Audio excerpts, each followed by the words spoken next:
Alrighty, what is up, everybody, and welcome to the very first episode of the Chrono podcast, Washington's airsoft podcast. Might be a little bit rusty on this first episode, but we're going to wing it a little bit. I got a lot to talk about today for this first episode here. Lots of info. First of all, welcome.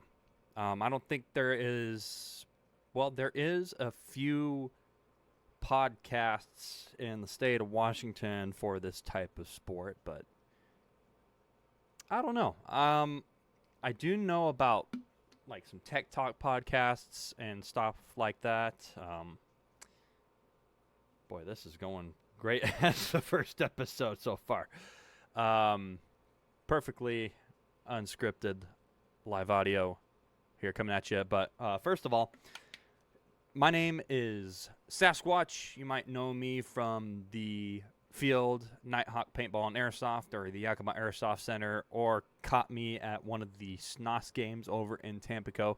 I've been playing Airsoft since 2011, and it's been an addiction ever since. I've spent many dollars on this hobby, and within good reason. It's definitely grown exponentially ever since I started. And with how this sport spreads, you could say, definitely is word of mouth, networking, and all that good stuff. That's how you keep the sport alive. Always support the youngins that are coming into the sport and all that good stuff. But anyway, what's happening? Okay, let's get to our first segment of the podcast here. What we're going to do is we're going to check out what's happening in the airsoft world. Okay, my camera is... Holy Toledo. Okay, let's center it a little bit. There we go. Lighting is a little bit of an issue, but I mean, you're here for the audio anyways, I hope. So let's see what's happening in the world of the sport. Let's take a look here. So I actually got a couple suggestions out of the local one of the local discords from one of the fields here in the state. Shout out to the Nitehawk Paintball and Airsoft Discord, and for my buddy Alex and Average Insane Guy in there. Thank you guys so much for these topics. We're going to look into them. So it looks like there is a boom with the block tactical glasses that have become more popular in the sport. Now, I'm going to cover iPro a little bit later in the podcast as well. Definitely number one thing that you need for this sport. But the block tactical glasses. So it looks like they're a shooting eye glass, like ANSI. I don't know how to say that acronym accurately. But apparently it looks like it's good for, real steel training as well as airsoft. So that is interesting that another good safety glasses brand has boomed up in the airsoft world. And that's a difficult thing to get if you think about it. Something that's effective, keep your eyeballs safe, as well as, not fogging up, which is another factor of the sport that happens very commonly, I would have to say. But yeah, block tactical eyewear, definitely something to check out. That looks like they're very comfortable, fog free. I'll have to do a product review, hopefully. They don't seem too expensive, but we'll look into that more. Yeah, block tactical glasses. Let's check that out. Or you guys check that out. Anywho, I'm going to this down a little bit. There we go. That's a lot better. All right. The other thing in news is the company G&G is rolling out their new LevR 15-inch gas-powered lever-action rifle. Now, this is very innovative from what I've seen so far in the airsoft world. G&G is, I wouldn't say it's one of the most tech-friendly brands, but definitely they are an innovative brand out there, and one of the OG airsoft brands that's been around a while as well. So, in case you guys have not seen the Lev AR, it's this pretty thing right here. Lever action, you can feed it with M4 high cap, mid cap, low cap magazines. The hop up system is a standard M4 hop up, so you can use that with AEG barrels and AEG bucking, so that's very cool. The only difference is this mechanism right here is lever action. So, and it is gas powered. I would love one. Be pretty darn cool. But yeah, that's G&G is really starting to ship those out. So that is some big news. I've actually at the local field down here in Yakima, the Yakima Airsoft Center. Shout out to them as well. Great indoor field to check out. I'll put the link to them in the description, as well as the link to Nitehawk Paintball and Airsoft, and a plethora of others. So, this replica right here, I've actually witnessed down at the Yakima Airsoft Center, as previously stated. It's pretty interesting. One of the refs has one when he is not reffing, and he made it to where, like, it's modular from what I've seen, too. Like, you could take this thing and you could put a shorter barrel on it, and you can make a just the pistol grip with no stock as well. So it's just a little short lever action. So that's pretty innovative, I would have to say. Definitely something to check out. It looks like you can get it on, I think, Airsoft GI as well as Red Wolf Airsoft. And Evic as well. Yeah, I think it's just Red Wolf and Evic. Evic. I call them whichever one. The other thing that we'll cover as well is the upcoming game so far. And let me know down in the comments if there is any other local games that are happening in your area around Washington State. I would love to hear them. I am just going off the list of stuff that's happening right now, airsoft-wise, game-wise, that I know about off the top of my head. So let's start out with I would say it's a light Milsim. So it's scenario-based gameplay game that is happening at the field Nitehawk Paintball and Airsoft. And that one is the Warhawk East game. Now, Warhawk East is the game that happens after Warhawk West, which happens at another field in the state, which is on the west side near Arlington, and that field is Forest Fire Airsoft. They do paintball as well. Shout out to them. Very cool field. Check them out. Lots of stuff that happens on that field. Lots of stuff on that field, honestly. You got shipping containers, barricades, foxholes. They got a big castle at the bottom of the field with a moat, which is pretty cool. They do a pretty cool D-Day event as well. And Nitehawk does a great D-Day event also. Check them out. So, Warhawk East. So, they base it off of, like, America and Russia, but to avoid political stuff, it's like the ROA and UEN. So the teams consist of the UEN, ROA. ROA, basically, to break it down, this is one of the games that will get you into the groove of what a Milsim is like.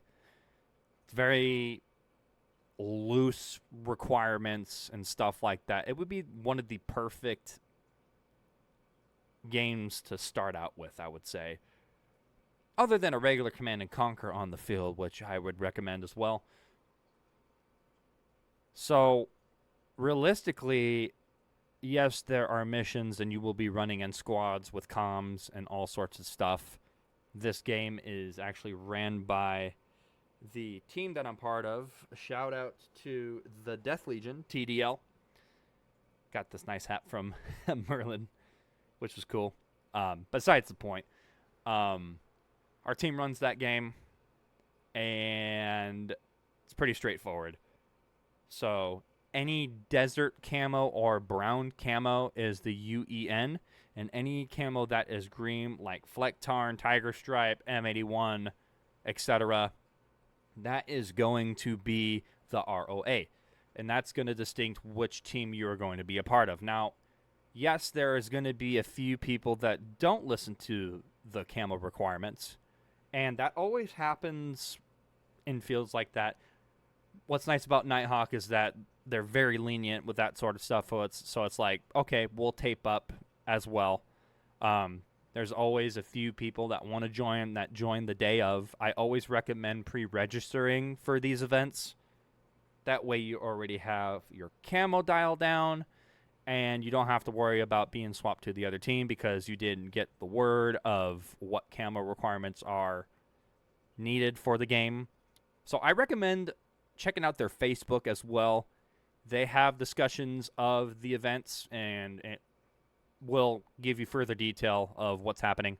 They also have a Discord and all sorts of stuff. You should be able to find all those links on the website right here. We're going to check them out here. That's Nitehawk Paintball and Airsoft. Shout out to Dale Burbridge. He's got a really cool operation there. So, Nitehawk story. Nitehawk Paintball started out as a neighborhood paintball party in 2004 thanks to Dale's neighbor, Rod Mann. After the first game, Dale was hooked, and he started planning more events. He started out with paintball and further spread into the airsoft world as well. And monthly special events, 300 people attending. Their D-Day event is insane. Close to 400 people happening and stuff like that go to that event. Yeah, so this is a field spotlight. So we're going to look at Nitehawk Paintball and Airsoft. Let's just go to that. So, local field, it is near Ford, Washington. Where do we find him? Contact us. Visit the Facebook right there. Let's look at the field map. Holding an ever-expanding 30 acre. It's around 40 acre now. With dirt trenches, riverbends, bunkers, CQB buildings, 2 helicopters. He recently, a couple years ago, built a second Black Hawk helicopter in the Crucible, which is in the other part of town. Natural cover. He's got a big ravine. There's watchtowers. There's a radio tower. And shout out to the field staff, a great bunch of people that work hard to keep this field upkept, as well as further updates.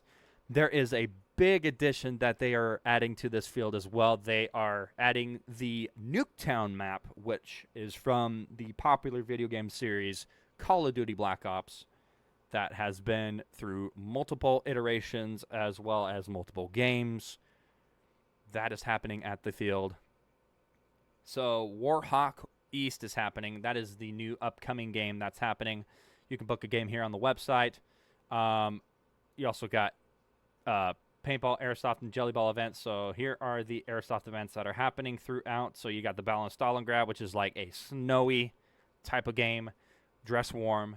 Season opener usually happens in February. Siberian Strike, which is another light scenario game. Command and Conquers are their usual, like, regular skirmish type games. Easy to figure out usually. I'll break down the usual day that I take as well going to those games. Their Fallout-inspired game was amazing, definitely. Everything was ran by bottle caps, and you had limited ammo, meds, all that sorts of stuff. It's a very heavy role-play game. Not necessarily a milsim, but it's like a LARP. And it was amazing. What's really cool about this, too, is that the event itself got on the radar of the Swamp Sniper, which was insane to hear from one of the staff members. And the deal was, if this was including staff and everybody. If it broke 100 people, the Swamp Sniper was going to bring his crew over to the next year's Fallout-based game. Shout out to the Swamp Sniper. I'm excited to see y'all at the next Fallout-inspired game. It's going to be great. And if you guys don't know who the Swamp Sniper is, he is the owner of Ballahack Airsoft in Virginia, which is a very popular airsoft field. You probably heard about it before. I think it's 90 acres. I could be wrong. I know it's humongous. Definitely cool. Shout out to him. I'll link his stuff down below as well.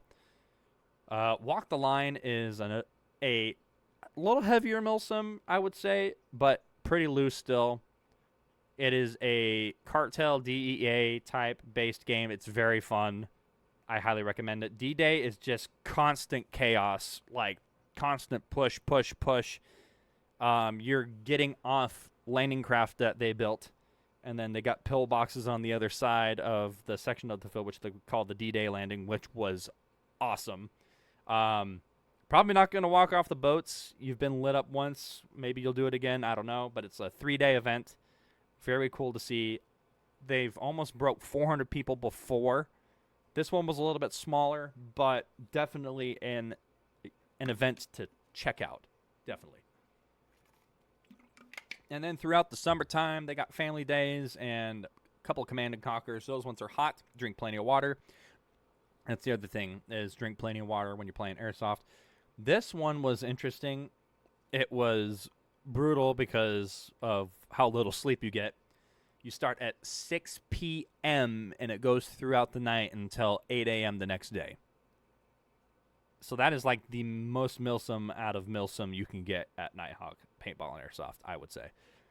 Warhawk West at Forest Fire, which is their buddy field over on the west side in Arlington. Spaceballs, it's a great game to where you can, there's like a costume contest that happens, and it's just outrageous stuff like aliens and whatever you want to dress up in. I've seen wacky stuff. There was one guy from our team that was dressed up as Patrick Star. So that gives you a little bit of the vibe on that one. And then Warhawk East is coming up October 5th. The zombie night is interesting. Friday night, there is it's like a game of zombies.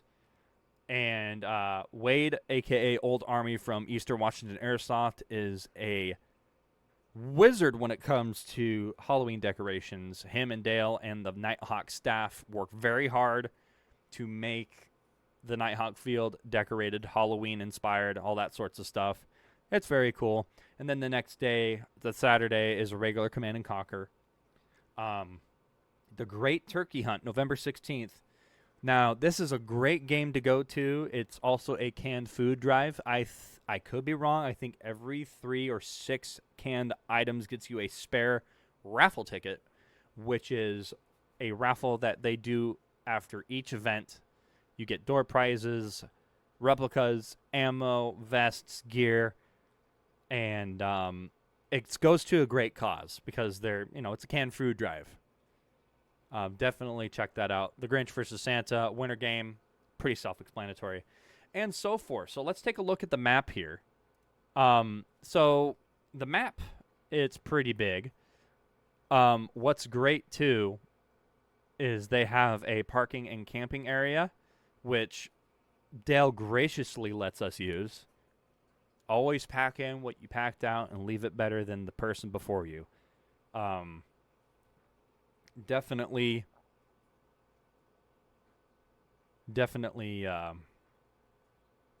worth it. They recently took down Stick Base. I think this is where the Nuketown is going to be. So the main squeeze that usually happens, so like a regular Command and Conquer, they usually have a game in here. So that is there. You got the Black Forest. So let's start here. Your parking camping area, your rentals, air paint, Chrono shack right there. Always get Chrono before you get onto the field. Safety reasons. Nobody wants to get hurt. We're all here to have fun. And this is an older map too. I think they have a lot of updates that's happened. So they got Black Forest, they got the Junkyard. That used to be Styx Base, so I think that's where the Nuketown's going to be. You got the Crack House right here, Crucible Town. That's where the other Black Hawk is. Inferno Forest Outpost, No Man's Land, Rocky Bones Outpost to a Regulator Base. They also have the Chemical Factory, I think, around this area as well, around here. You got the Radio Tower, FOB, SAC Base. You got Sandbag Base. This is also Sniper's Corner, so that's a new area. You got the North Tower, South Tower, the Big Ravine. Not for the weary, that's for sure. Not for the weary. And so, yeah, there's a lot of stuff that goes on in this field, and it's big, it's awesome. Let's break down a day that usually happens over there. So, I usually gear check Thursday, as well as, let's see. Oh, I got to use the restroom real quick. I'll be right back. All right. We're back. Sorry about that. Drinking liquids. Always drinking liquids, right? Keep the flow going. Anywho, where was I? Oh, yeah. Okay. So, the day or weekend schedule that usually happens. So, love the TDL crew. Usually a few of us try to be at a lot of these events. You could say this is our out-of-town home field. Can't be gracious enough for them. Or they... I don't know. I worded that weird. They're very gracious to us. So, I usually gear check about Thursday, make sure everything's good. I usually take Friday off. That way I can pack the car and dummy checks, make sure everything we have, camping gear, sleeping supplies, food, our replicas, batteries, BBs, etc., all the necessities, and then our gear itself. Usually pick up the fiance after work and head there about Friday night. We unpack, get our camp set up, and we're hooping and hollering and stuff like that. And I mean, if our camp brewer there says, hoop and hollering, local brew, and then we go to sleep. I usually wake up about 7 a.m. With how I am, I'm usually really excited to just hit the field.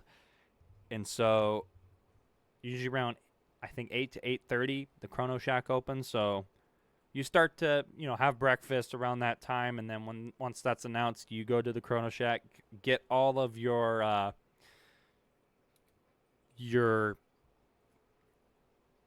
replicas chronoed and all sorts of stuff.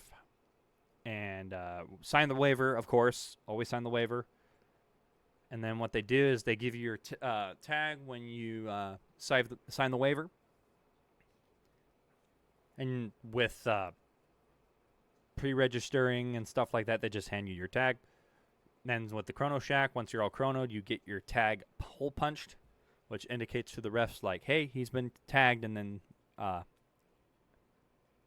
they have, I am drawing a blank here. I am so sorry. Colored zip ties that indicate what chronoing or how hot you have been chronoed. And they have certifications for LMGs, snipers, DMRs, just to make sure you're not an idiot to hurt somebody. Which is cool that they allow, high FPS, high joule replicas used, but you have like your MED, which stands for minimum engagement distance, stuff like that. I'm a sniper, so my med is 100 feet, 75 feet, so pretty far. Just to avoid injury, I would say. And so, chronoing happening, safety brief usually happens around 9:30 to 10. After that, game scenario and stuff like that is announced, and then we hit the field, tape up or armband up, get to our starting positions. Usually what it is, like with a Command & Conquer, they have it planned out so well. Usually it is a battle that happens in the city of Brandenburg. That way, everybody gets their trigger fingers all adjusted. That's Dale, by the way, the owner. Very sneaky man. And so after that, around maybe 12:30 to 1 o'clock, or 12 to 12:30, break for lunch, usually 45 to an hour. Rest up, hydrate up. Always pack water out to the field as well to keep yourself hydrated. After that, it's playing games, and it's usually the whole field is included after that because everybody got their trigger finger adjusted. That way it's a little more slower paced and stuff like that. So, and then around 4 to 4:30, depending on how the game's going, the game has ended. Then everybody gets back to their camping positions or whatever and takes off their gear, gets a little bit settled, and then the raffle happens. Now, they do a raffle after every event. It is a very tight-knit community. I love the community over there. And they're all about networking and growing the sport, which is number one with the sport of airsoft. Kudos to you guys and all sorts. What's great is that some people just throw in their old stuff that they don't use. That way it gets used and it's not sitting collecting dust. Or, Dale buys a few things that somebody has donated, or some of the vendors that come there. Shout out to Nomad Airsoft as well as Norwest Airsoft, who have graciously donated some replicas for the raffle, keeping the sport alive. I mean, it's usually nothing too fancy unless it's like, got D-Day. They raffled off a real wooden gas blowback or AEG M1 Garand, which is pretty cool, I would have to say. But yeah, that's usually how a day is. And then we usually camp out Saturday night, and then Sunday morning, break down camp, and then it's hitting the road. And then usually a few of us, we stop for breakfast somewhere. I like going to Jake's in Ritzville. It's a small truck stop, great breakfast food, and their country fried steak is delicious. I do enjoy it. And then usually like around 1 to 2 in the afternoon, we get home. I try to unpack the car at least, and then I'll unpack gear throughout the week and stuff like that, and bam. And then the other thing is to make sure you clean your replicas after a game. Sometimes at that field it's a little bit dusty, but nothing too extreme. But yeah, there is your rundown of Nitehawk Paintball and Airsoft. Great place to be. Check it out. Hopefully to see you guys October 5th and 6th for Warhawk. I definitely recommend that event. It's great. So, let's get to the next topic I want to talk about. Is some of you who are listening have seen Airsoft on YouTube, or been to a friend's house or in the backyard, and you guys plinked some targets with some stuff, or had a little skirmish somewhere, and want to go to a legit field and actually get into the sport. So, a beginner's guide to the sport. Now, not everybody is going to be Airsoft Alphonse or Eddie Valiant or Dutch the Hooligan or Airsoft Cam Man or Kicking Mustang or Navrich. They have spent thousands and thousands of dollars on their gear. If you are getting into the sport, you do not need to do that. Okay? In fact, in all reality, if you're just getting into the sport with the basics, it's very cheap compared to a lot of other hobbies. Think about that for a sec. It's very cheap to get into. It can be very cheap. Think about that too. It can be very cheap. It could also be very expensive, but if you're going for the basics, then it's pretty cheap. A good replica that you can get now is around $160 to $200. That is impressive. And of course, your other replicas can get a lot more expensive than that. But that's beside the point of this topic right here. So, a couple of replicas. I forget what it's called. I have it right here, actually. So this is a Specna Arms. Specna is one of the brands I would recommend. I forget what model number this is, but it comes with a gate Aster MOSFET out of the box. It's a solid starter. I recommend that. I think that one runs around $160. The one I really recommend is the Arcturus MK1LWT. Nomad Airsoft, the local vendor at Nitehawk Paintball and Airsoft around Spokane, is a licensed dealer for that brand. Very good brand. They've been hitting hard in the airsoft world. That replica that they have, the MK1LWT, is probably the best starter replica that I would recommend. My fiance runs one. It's fantastic. The hop-up is insane out of the box. It can run 11.1 volt batteries out of the box. And it comes with a magazine. And then the deluxe package comes with a charger and a battery as well, I think. So. And you just need a couple minutes. So you're getting into the sport of airsoft. Those are starter guns I would recommend. The M4 platform is the best platform to start out with. My reason being is for the techs out there. Always shout out to the techs. Love the techs. They are a savior in this sport. Definitely. Is that the version 2 gearbox is the easiest gearbox to upgrade and repair. It is probably the Honda Civic of gearboxes in the AEG world. Definitely easy to upgrade and break down. There are a couple of version 2 gearboxes that are not up to spec when it comes to compatibility. I mean, G&G being one of them. And then ICS, I heard with their split gearbox is not easy to work with or upgrade. From what I've heard from techs, I could be wrong. But I would recommend that platform. Definitely. Wholeheartedly. So let's break down what you need to play for airsoft. You got your replica. I recommend an M4 replica. You don't need anything high powered. Make sure it is electric. My reason being is that if you're running, we'll break down to this later, a sniper or a gas blowback pistol, like on an outdoor field like this, it's going to kill the sport for you. Start out with an AEG. Most everybody runs it. You're going to have a great experience with that replica. The other thing that you're going to need is a battery. And then maybe in the future a spare battery, because that battery might die in the middle of a game, which is frustrating. Make sure you have a charger for that battery. And make sure you have the correct battery for your AEG. The other thing that you will need is BBs, a speed loader, and magazines. You don't necessarily need 10 magazines, but it is helpful.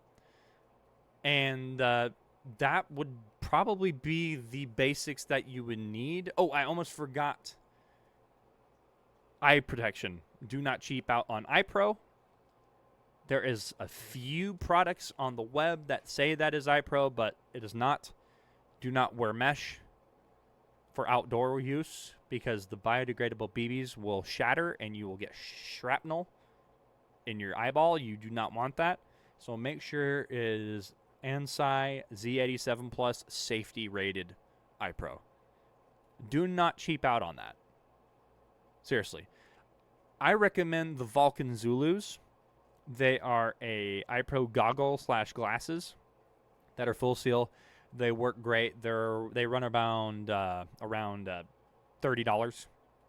So it's not cheap, but it's not too expensive either. I love them.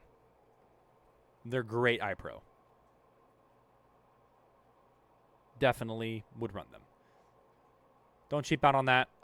Face mesh, I would recommend for the younger tykes who are getting into the sport, which is great, by the way. You always want young faces in the sport. That way they're hooked. And it's a healthy sport to be in too. There's a lot of teamwork involved. You meet a lot of neat people, and don't let those YouTube rage bait cheater catching videos discourage you from the sport, because that only happens around 5% of the time. 95% of the time, it's not that. Usually the ref handles it, blah, blah, blah, and everything's sorted out. When you have an established field like Nitehawk Paintball and Airsoft, you avoid those situations wholeheartedly most of the time.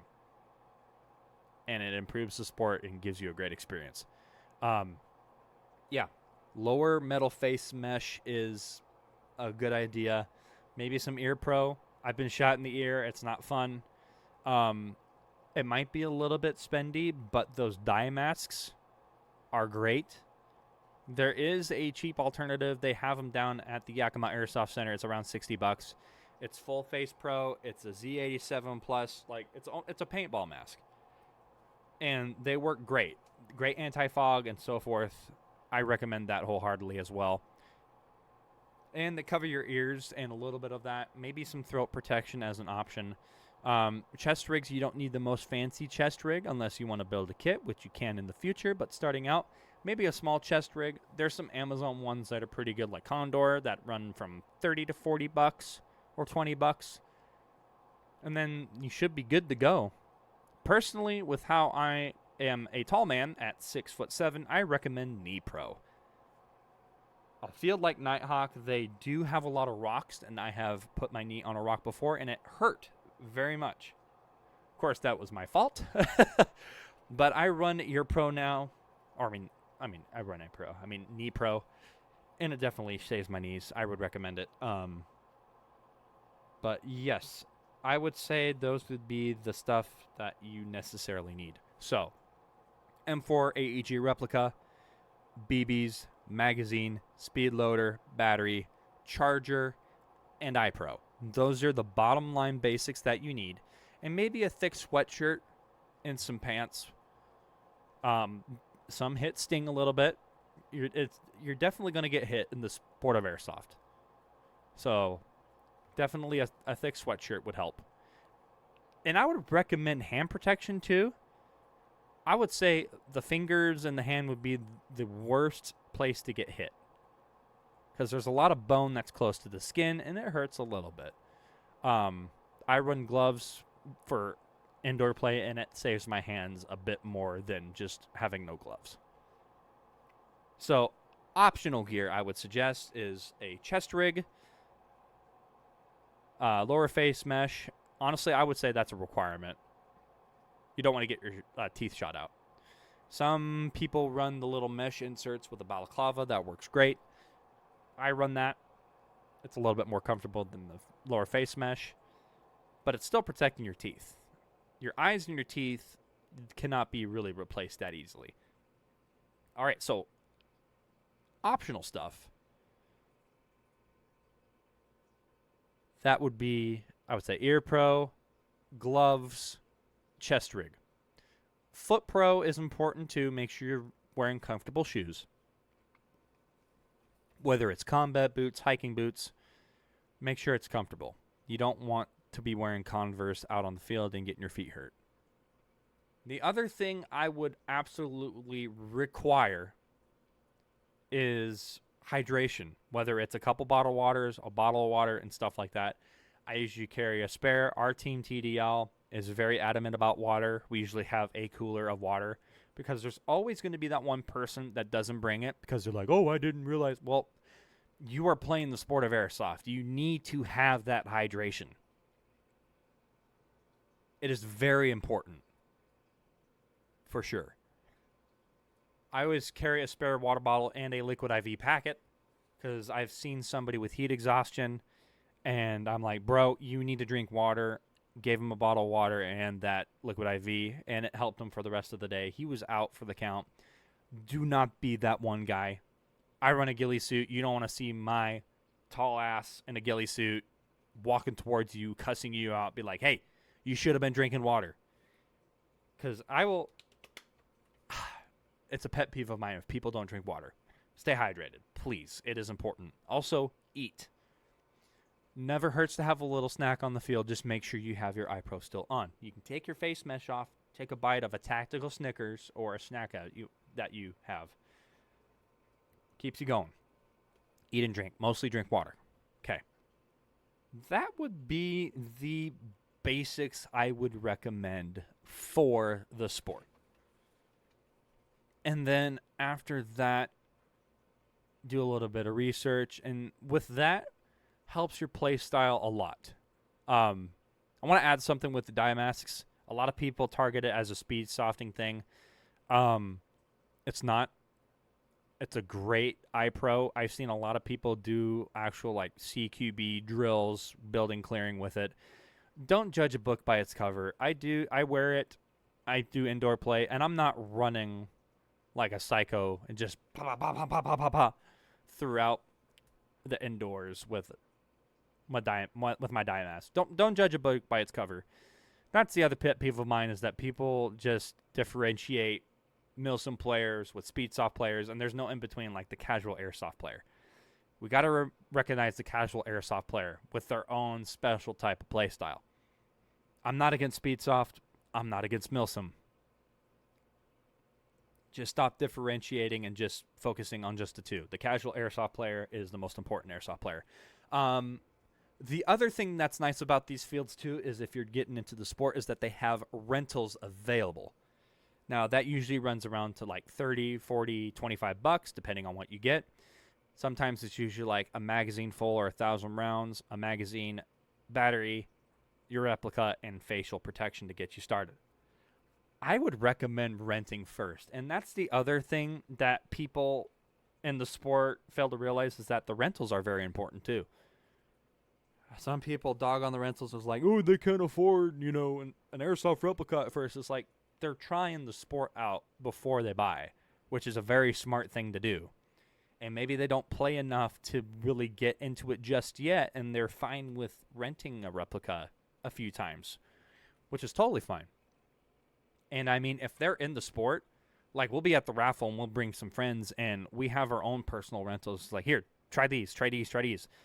That's the nice thing about veteran players too, is that they are very adamant with people trying out the replicas. And I mean, if you break it, you buy it. But I mean, for the most part with our squad, it's like, yo, you want to try this out? Yeah, just don't lose my magazine. Try it out, let it rip, see what you think. All right, you're hooked? Awesome. With our squad at the end of those raffles, we got plenty of gear that we don't need anything more.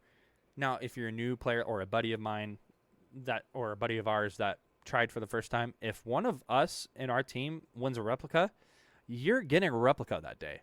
You have a higher chance of getting that replica. And it's like, all right, now you have to come back because you're going to be hooked from there. And that's the beauty of this sport. Like my fiance, I got her into the sport. And she technically won 2 replicas that day. But she kept the better one, and then she gave the other one to a little 13, 14-year-old that just got into the sport. It was an M4, and technically everybody got a replica that day, and it was fantastic. And so she's hooked. She's got her own kits and replicas and stuff like that. It's an addiction, and it's fun. But yeah, when you start out with the basic M4 platform, you get your basics down, and then you branch off and then you start to discover what playstyle works best for you. Now, that could be range, that could be close quarters, that could be running an M32 with tagging rounds. You figure it out as you go. Okay? Don't just jump into a playstyle. That is a way to kill the experience for you. Okay? You branch out. And what's great about the M4 platform is you can upgrade it to be close quarters, or you can upgrade it to be more ranged. And you get with range, and with the certifications, you need to get a sidearm. Well, let's get a gas blowback sidearm. Now you have a sidearm to be close range, and now you have your main squeeze, which you have range capabilities with. And there's your play style. And you branch out a lot more and more and more and more and more. The thing is, too, is that people see airsoft videos And what is the most common airsoft video out there? It's my type of play style, and that is sniping. That is our next topic for today. Sniping is not for everybody. It is not for the beginner. It is not for the new player that's fresh. I have seen plenty of sniper rifles out there that are non-upgraded at the Chrono Shack, and they see my stuff and they're like, yeah, that's a really cool setup you got there. I'm like, oh, thanks. You guys getting into sniping? No, we just started. Don't be that person, please. Seriously. Because I don't think I see them at the airsoft field ever again. You know what happens? Okay, let me break it down for you. You have a bolt action that is not upgraded to have range. And so you're trying to shoot at range and you can't hit the person. Your BBs are not reaching them. That's one thing. The other thing is that the majority of people on the airsoft field have an AEG, automatic electric gun. And that is why I recommend you starting out with an M4 AEG. Everybody has them. It levels the playing field for you. And it helps with your experience. When you have a bolt action, there's a little bit more of a skill curve with that. Let me explain. Okay, you see a guy on the other team. You're going to line up your scope or whatever. You're going to try to hit him. It's a fresh sniper rifle. It's not as accurate. You miss 7 out of the 10 shots, or 9 of the 10 shots, and then you finally hit him. That's one thing. Is that when you're sniping, you're not going to hit everybody right off the bat. Those airsoft YouTubers, the sniping YouTubers that you see, there's a bit of editing that's going on in there between shots. I mean, yes, maybe they have a flawless clip, but a lot of it's edited and some of the best moments from that game pieced together. And somehow it works as a video. Okay. That's the other thing. Now, let's say you're the guy with the bolt action that's not upgraded fresh out of the box. You missed 9 out of the 10 shots, or you missed all of the shots. The enemy sees you, and he just hit. You're called out, and you're walking back to respawn. Like, you're getting your butt whooped. Okay? You're getting your butt whooped. It could be by a rental, because the rental's got an AEG M4. That is... Can't say this enough. Start out with an AEG M4. When you run with the sniper first off, it'll kill the sport after the day. You're like, man, I got my butt whooped. I didn't have any fun. I'm not doing this again. That is what we don't want in this sport. When I first started sniping, it was back in 2020. I've been playing since 2011. That span before me started sniping was all AEG. And then it's like, I want to get some range. Maybe I want a DMR. No, let's go a bit further. I'm about precision. Okay? Precision. Sniping. Long distance. It was an acquired playstyle. Acquired. Okay. I didn't start with sniping right off the bat. I watched old school Navarich videos, and I'm like, I want to do that someday. Keyword, someday. I'm not saying don't snipe. I'm saying don't do it right off the bat. Okay. That is the other thing to consider. Now, the other thing with sniping is the gameplay style. It's not for everybody. A lot of people have an itchy trigger finger, which is why an M4 is perfect. Or you branch off into an LMG, which you can get range out of, and you can hold down the trigger and just suppress and mow down people. A good sniping day for me is when I get 3 precise shots, and I'm missing about 20. You could have the most accurate sniper rifle and miss a bunch. Again, acquired playstyle. I am our team's recon. I ruck in a ghillie suit because I get the adrenaline rush of sneaking up on people, sneaking past people. not being seen, hidden in plain sight. That is my main focus of the gameplay style. And that's another skill learning curve.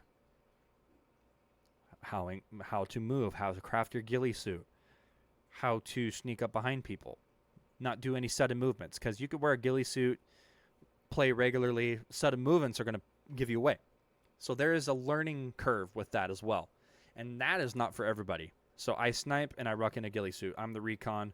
My main job is to assist. I'm all about precision, the few precision hits I get, and the assisting I do. I'm on the radio. I'm like, so here, let's break it down here. So let's say we're covering the city of Brandenburg right here, okay? That's home base. I'm already rucked in the middle between here. There's enemies all around me. I am calling out to my squad where they are. So it's be like, command to Squatch or Squad 2, Squatch to Squad 2. Go ahead, Sasquatch. I have a squad of 8 people. West side, pushing FOB. Copy that, Squatch. And I hear replicas going off, and that's the squad. Good call out, Squatch. Squad eliminated. Recon. That's not for everybody. And I'm not talking like real steel recon, because that's a whole nother animal. I'm talking airsoft recon. Okay. I want to make sure to get that clear. There's similarities and differences between the real thing and airsoft. We're talking airsoft. I should have made this disclaimer before. All my opinions and stuff do not reflect the whole sport of airsoft, all right? A lot of this is my opinion work and input from a lot of players. Okay. I don't reflect the sport of airsoft as a whole. Okay, anyway. I'm getting off topic. It's not for everybody. The third thing with sniping, they are absolute money pits, okay? You might see on Evic, like, let's go over to Evic real quick, okay? Let's go over to Evic, or Evic, or however you want to call it. Evic is the biggest retailer in the country for airsoft rifles and stuff like that, or just anything airsoft. So let's go, okay, sniper rifles. So, we're on Evite. You got these right here, okay? Yes, you have your ones that are electric, DMR type. Let's go to good old Tokyo Marui. So, you have these. Okay? I'm going to go into depth with this. The VSR-10 is the granddaddy of airsoft sniper rifles. It is the Honda Civic of sniper rifles. They're easy to upgrade. They are money pits. So if we go like a SEMA clone, let's go over to a SEMA clone. Where is a VSR-10 SEMA clone? Here we go. Perfect. Or actually, no. Let's not even go to a SEMA clone. Where's the JG? So my main rifle is a JG Bar 10. Okay. Let's go over here. Where is it? JG, JG, JG, GH, JG works. Here is your JG Bar 10. Okay. Rifle only. See how it's $139? You may think, wow, that's very affordable. I will go into sniping easily. This thing is lackluster when you want to get range and performance and precision out of your airsoft sniper rifle. They are expensive to upgrade. Let us go to, where is it? Sniper rifle trigger assembly. This is a perfect. Look at this. Look at this. I mean, yeah, but that's not the point. That's just a regular one. This matrix right here, it will not handle the powerful springs. $90 for a trigger assembly, or $130 for a package. For your 90 degree or 45 degrees, 119. That is insane. The parts to upgrade that replica is where all the money's at. Once you get everything upgraded, okay, you have your trigger assembly, you have your cylinder, you got your bolt, you got your spring, you got your sear, You've got your hop up. You got your hop up nub. You got your barrel. All of that. I've seen builds on hop up go for $600, $700, $800 for a spring sniper rifle. That's good and upgraded and utterly insane. It's insane. They're money pits. Compared to the $160 Arcturus MK1 LWT that's field ready. And with that hop, you can hit somebody from 120 feet away. Because the hop is that good out of the box. And then a CNC hop up or a TDS hop up, that's another 150, roughly $100, $60. It's expensive. I will admit, there are great sniper rifles out of the box. Silverback Airsoft, one of my favorite brands. I have the SRS Covert. Great sniper rifle out of the box. How much does it retail for? $650. Now, recently Silverback has changed the airsoft game a little bit. So their TAC 41 model, they came out with a TAC 41P, retails around $300 to $400. That's a lot for an airsoft replica, especially a spring one. Again, money pit. They came out with a sport light model of that at $189 to $200. Great. It is a great rifle out of the box from what I've heard and seen on YouTube. Is it the best? No. You're not going to be hitting people. I've seen fellow snipers hitting people from 90 yards away easily. 90 to 80 yards. That one's probably going to get you a 50 to 60, maybe a 50-yard kill. Probably 200, 150 feet. That's far, but not that the most distance you can get out of a properly built sniper rifle. Do I want one? Absolutely. I want a freaking TAC 41P Light. It's got a TDC stock. It's all polymer. But it's ambidextrous. You can upgrade it with other TAC 41 parts. It's great. But, again, money pit to upgrade that TAC 41. It's not for everybody. So my main squeeze is let's break it down here. It's a $1,000 rifle. Granted, it was graciously built, and it was one of the Hook replicas built by TDL Merlin. He's like, yeah, I'm just going to, this one's yours. I already bought an SRS that I'm going to HPA swap. Bougie. Shout out to Merlin. Love you, bro. It has got a Lilac 6.01 millimeter bore inner barrel, stainless steel. It's S-hopped. I don't know what bucking it's got in it. It's got an Angel Custom CNC hop-up chamber. It's got a Wolverine HPA bolt. Okay. And it's got a pretty nice scope on it. It's got a Navrich scope on it. I mean, Navrich has got pretty decent optics, I would say. Not a fan of their replicas, but pretty decent optics. It's a $900 to $1,000 setup. Around there. Money pit. Okay. The other replica I bought, I lucked out with it. Came with a scope already, which I eventually swapped out to a Monstrum. Great optics, by the way. That was the Desert Tech licensed Silverback SRS Covert. That one cost to be about $500, just right there with the optic and stuff. Stock hop, everything.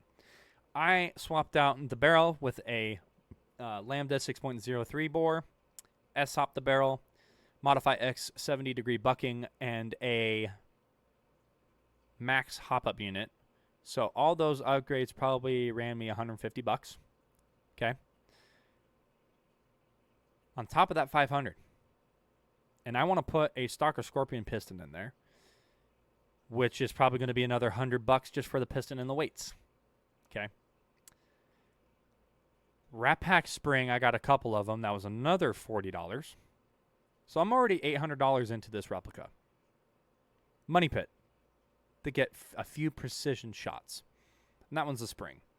So, if you're getting into it, great. Make sure you have deep pockets. Or you have money saved up. It's not for everybody. And, like, there's, yeah, it's not for everybody. But if you're into it, you got to be dedicated to it. That's all I have to say to it. And you don't necessarily have to be a concealed sniper, too. You can be an open one, run a sniper, but you got to be good at, or decent at long shots. Okay. The other thing is the ammo. The lowest weight of a BB I run is 0.40 grams. And I run 0.45 to 0.48. Haven't found 0.50s yet. I haven't tried them yet. I would like to try them maybe one day. Those are expensive. You're looking at $30 to $40 a bag. Around there. Now, I could be wrong and it could be less. And that's for like 2,500 rounds. I know for ASG ammo for .48s, it's like $36 for 1,000. Which is insane. It's expensive. That being said, yeah, ammo is the other thing. A regular replica usually runs from, like, indoor, it's 0.20 gram, which is cheap.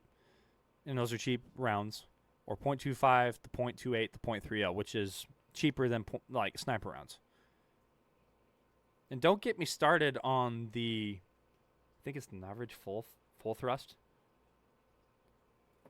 which is like an 8mm BB, 7mm BB. Those are exclusive and expensive too. So everything's expensive with sniping.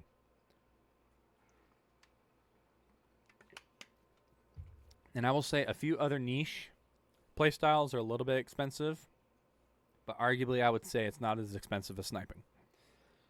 Sniping is not for everybody. So, and with that being said, I'll give you my little bit of experience. First off, I want to give you my top five airsoft brands. At number 5, I love A&K.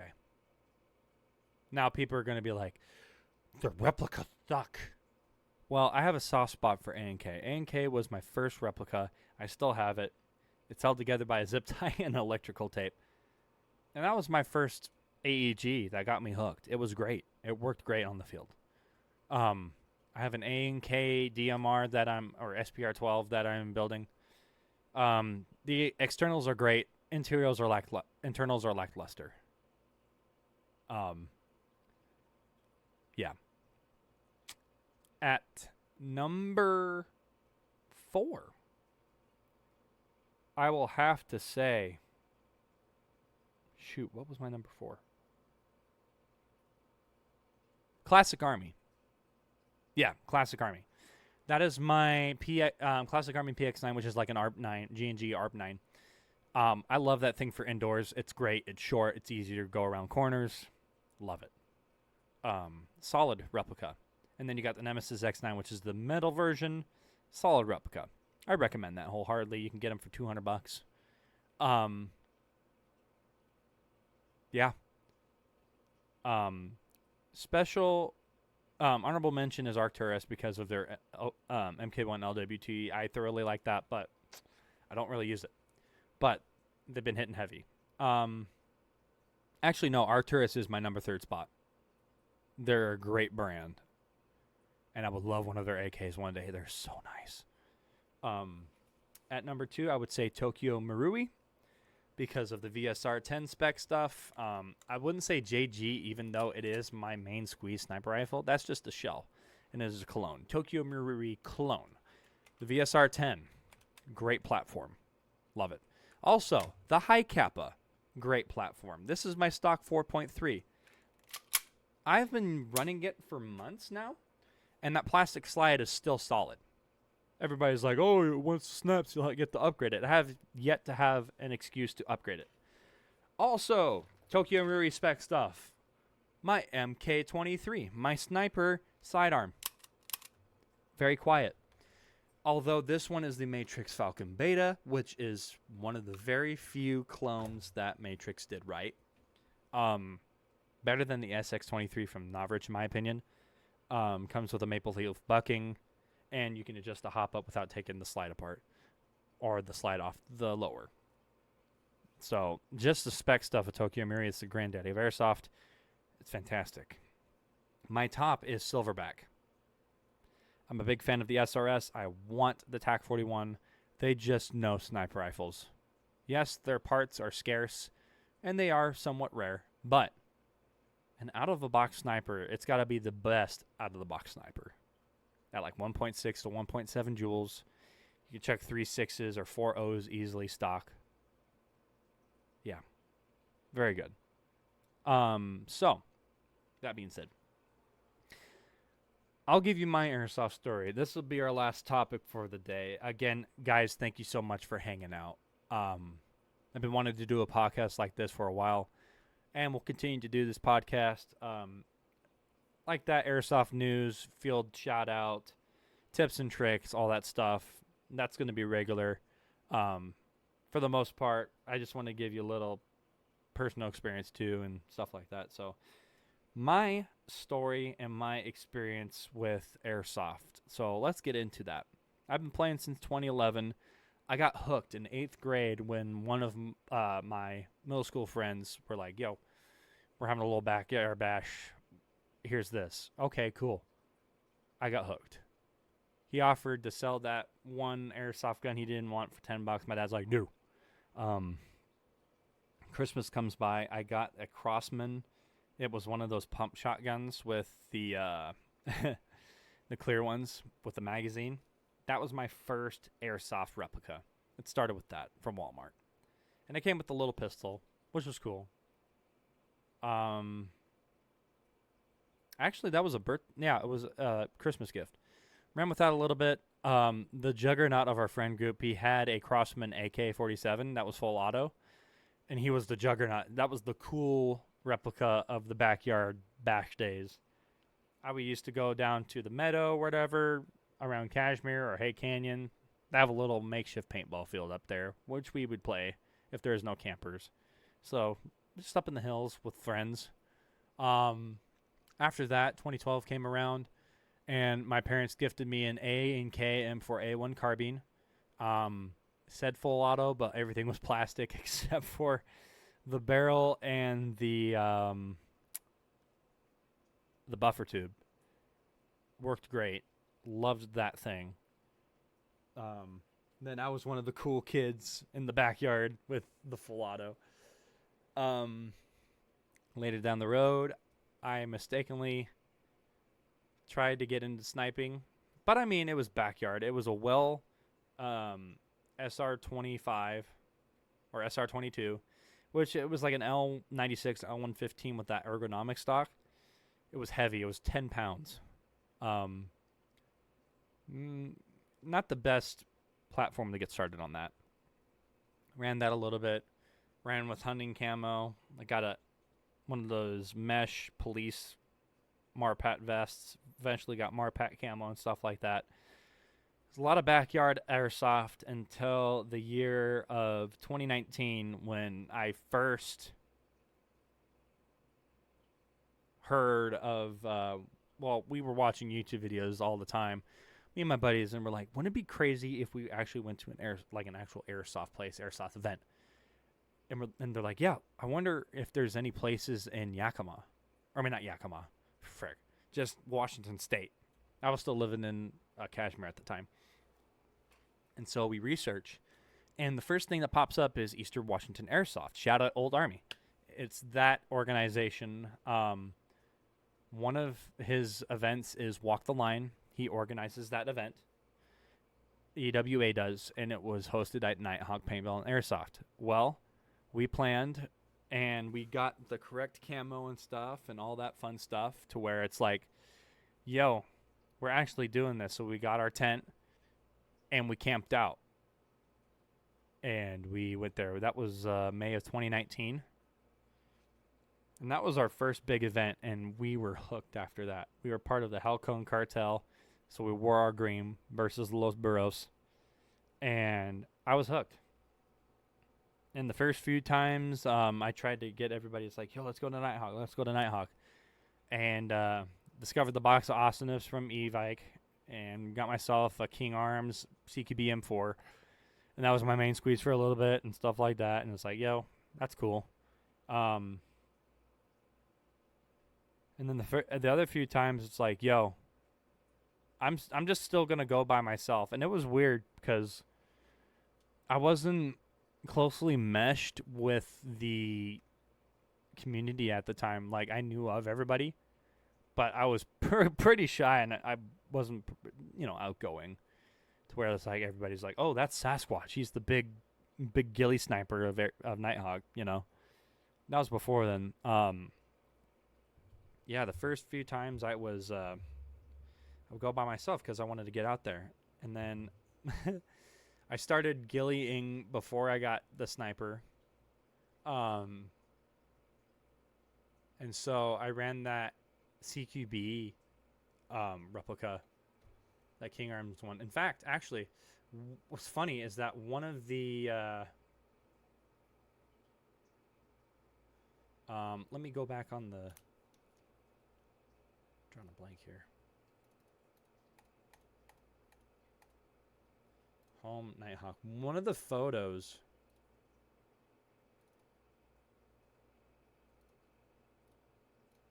I forget what it is. One of the photos, if you're on the cell phone on the website or whatever of Nitehawk, you'll see my old Amazon ghillie poncho, which was the Squatch Ghillie 1.0.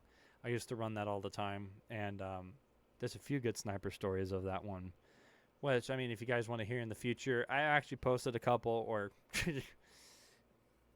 hear those on the YouTube channel. I'm getting ahead of myself. I ran that for a bit, and I would run a radio to try to get on frequency. It was a cheap Amazon radio. It wasn't a Baofeng UV5R. Yeah, I would try to get my friends out there. Like, no, we're too busy. Everybody would flake out, and it's like, all right, I'm gonna go by myself because I want to do this. And I would camp by myself. And then there was one day. It was a night game. I met DK, which is one of the players from TDL. And this was before TDL became a team at the time. And so, because they were just getting into airsoft around that time too, I believe. And it was DK. I was like, oh, we're doing a night game. I'm down to play. And I ran my ghillie and stuff like that. And so I'm doing teams, and DK's like, well, we're from Wenatchee. We're going to be on one team. I'm like, oh, you're from Wenatchee? I'm from Kashmir. What's up? And they're like, yo. And he's like, yo, you want to roll together? I'm like, hell yeah. So we rolled together. And I'm like, and got 3 safety kills during that game, and that was fun. And around then, I was running that L115, and I was rucking that heavy thing around, and I discovered it's like, oh, I don't need to take a sniper test because that thing's like shooting 1.3 joules, but it's bolt action. So, I mean, you're sniping, but you're not getting the performance out of it. And then I had a cheap Amazon ghillie on that thing too. And I would roll with that for a while. And so, but that was a little bit later on. I was still rolling with the Classic Army CQB M4 and a little pistol or whatever, a little spring pistol. And so after that night game with DK, he's like, you want to hang out at the camp with us? I'm like, yeah. He goes, well, actually, he's like, did you go with anybody? I'm like, no, I'm just rolling by myself. None of my friends showed up. He goes, well, come over to the TDL, like not TDL, but come over to our camp and hang out. And that's when I met Snake, Merlin, and Chud, and Tolly, and shared some hot dogs, and we all BS'd and got acquainted. And they're like, this was the night before the game before the Walk the Line game. And so they're like, oh, we're Los Burros. I'm like, oh, I'm Halcon. Oh, double agent, blah, blah, blah. So that's how I met those guys. And they're some of the nicest bunch and welcoming bunch I have ever met. And so been loyal to TDL ever since. And then when Merlin announced that TDL became a legit team in LLC, TDL Industries, definitely became a bigger thing. And so a few games go by, all that stuff. I test monkeyed for Merlin for some of the stuff that he was building and working out the kinks, like DK's KWA MP7 that was HPA tapped. Very fun, by the way. And then later on, I test monkeyed the sniper rifle I run now. It was running on CO2 at the time. And he was like, you know, like how that runs? I got this other thing. I just want it to be used. Here you go. I'm like, what? Very gracious of him, and I'm deeply humbled and thankful he did that. I didn't expect that at all, for him to gift me that rifle, which I call the Squatch gun to this day.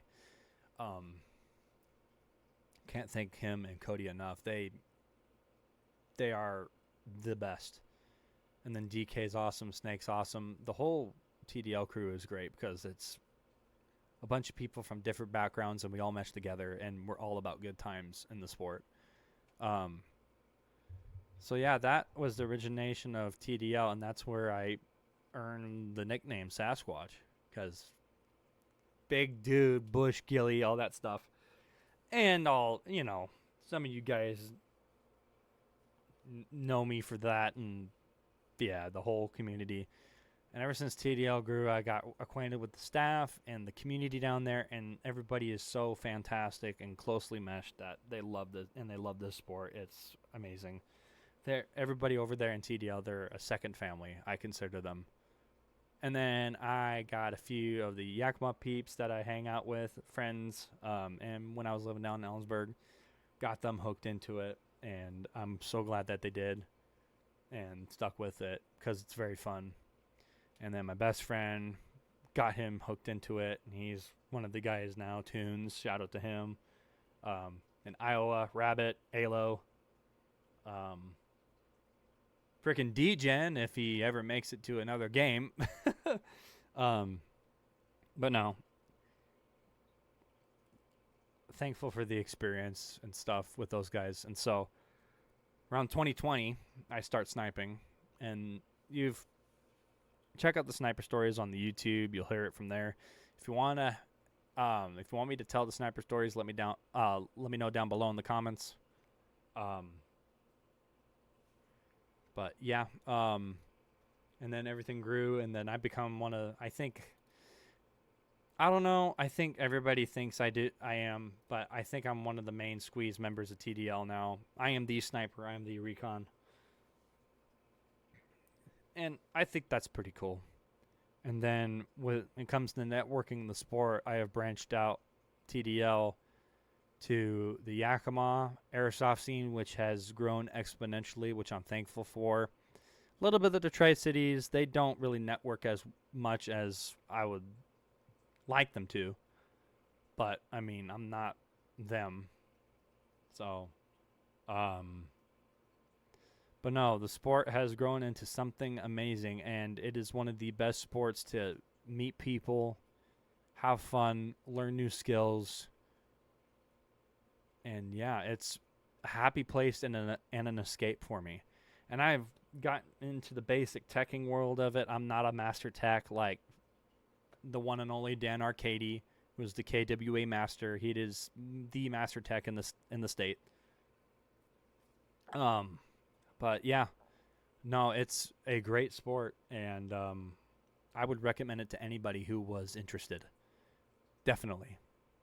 So, but yeah, I snipe. I do close quarters in the Yakima Airsoft Center. That's the difficult thing about trying to get footage too, is I get better footage in the CQB indoor than I do sniping. You've probably seen some of my earlier videos of me rocking around in a ghillie suit, and that's it. There's not a lot of action, which goes back to the gameplay. It's not for everybody. It's a lot of sitting and hiding. But no. But yeah, I think I'm gonna close that out. It's around lunchtime. I need some food, but I want to thank everybody who decided to tune in and listen to the podcast. I'm going to try to make this a regular thing with airsoft news, field shoutouts, of course, what's happening in the sport of Washington, deals, sales that are going on locally around the state, and big events, stuff happening, all that fun stuff. And tech talk maybe in the future and guests on here that are prevalent in the sport as well. So, yeah, I think that's all I have to say. Thank you guys so much for tuning in, and I will see you guys on the field. Have a great day. Peace. All right, we're back.